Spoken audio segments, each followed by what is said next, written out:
చెల్లెలు అదేవిధంగా భక్తులందరికీ మరి చంద్రన్ శివుడి మహంకాళి అమ్మవారికి జై మా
మీ యొక్క ఆశీర్వాదంతో దేవాలయ పూజా కార్యక్రమాన్ని సంతోషంగా చూసుకోమని అనుకుంటున్నాం.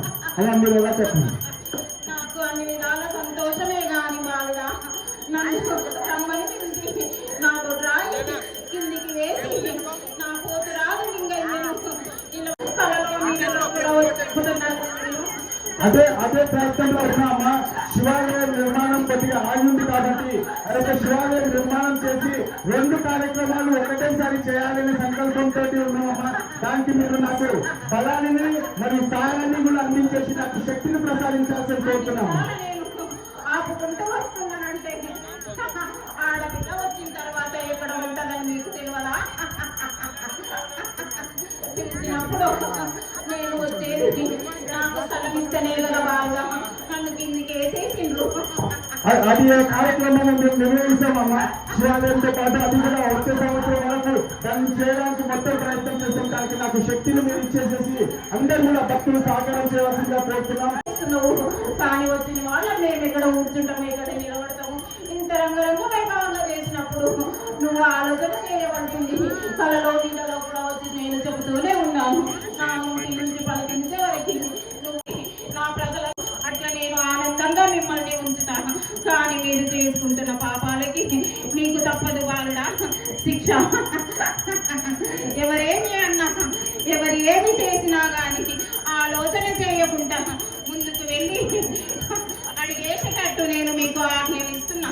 నన్ను నమ్ముకున్న వాళ్ళకి ఎవరికి నేను ఒమ్ము చేయను బాల. ముందుకు ధన్యవాదాలు తల్లి. మీ యొక్క ఆశీర్వాదంతో మీరు చెప్పిన ఆ 2 కార్యాలను నిర్వహించడానికి మొత్తం శక్తియుక్తిని ఓడికి ఆ కార్యక్రమాన్ని నిర్వహిస్తాం తల్లి. మీ యొక్క ఆశీర్వాదం నాకు ముందు చేసి దేవాలయ కమిటీ సభ్యులకు అందరికీ కూడా ఉంటే ఆ యొక్క కార్యక్రమాన్ని మేము నిర్వహిస్తాం తల్లి. నిన్ను శాంతి పరిచేసి నీకు ఆనందమైన పండుగని ఇంకా వైభవంగా నిర్వహిస్తాం తల్లి. నాకు రాయి పూజ కావాలి బాగా చేసి నాకు పప్పు బెల్లాలతో నైవేద్యం పెట్టి ఇంటిని పాది శాఖలందించి గడప నుంచి ఎవరికి ఎలాంటి రోగాలు రాకుండా చూసుకుంటాం. రాబోయే కాలం చాలా దండిగా ఉంటుంది. బాలుగా రోగాలు నష్టులు నిండుగా ఉన్నాయి. అవి పాలగోడా అంటే నా గంగమ్మ వచ్చి కొట్టుకపోతుందా బాలుడా. నాకు శాఖ పెట్టినందుకు మీకు ఎలాంటి ఆపద రాకుండా ఏ రోగాలు వస్తువులు లేకుండా వర్షంలో కొట్టుకుపోయేటట్టు చూస్తాను. అంతటా చాలా ధన్యవాదం తల్లి.